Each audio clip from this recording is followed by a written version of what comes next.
Okay, so that is the standard formatting sections and icons for Excel. We also have numbers.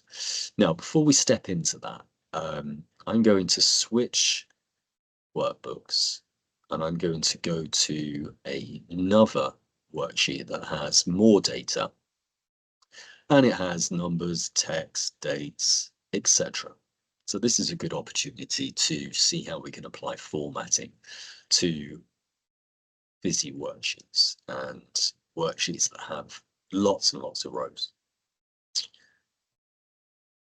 So in my home ribbon, again, towards the center, we now have the number section. And I've got quite a few numbers in my data here. And if I start with units sold, I can see if I select column E, I select the whole column, and then I can see the format that's applied for column E. And it's saying general, which is standard. When you create spreadsheets or you export data into a spreadsheet, it would default to general, but I want it to be number.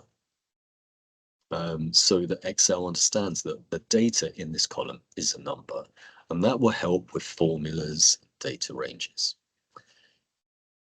But I don't want it to have decimal points. That's just confusing. So in my number section, I have increased decimal, decreased decimal. So I'm going to decrease the decimal and take it back.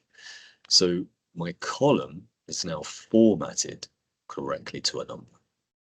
Again, if I select column A, it's showing general, column B, column C, column D there, and some of them are custom.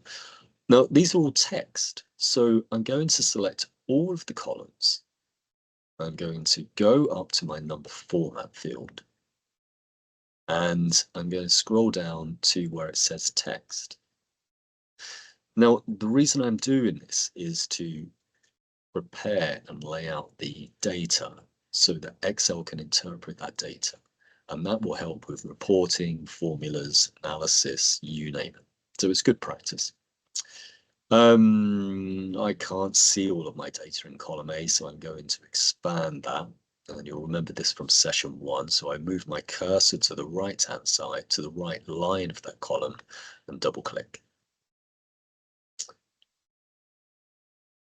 And then I have, from column F to column I have values. And they're values because they've got currency symbols in front of them. But I want to change the currency symbol from dollars to sterling. So again, I'm going to select the columns. And again, within our number section, we have a currency or an accounting number format.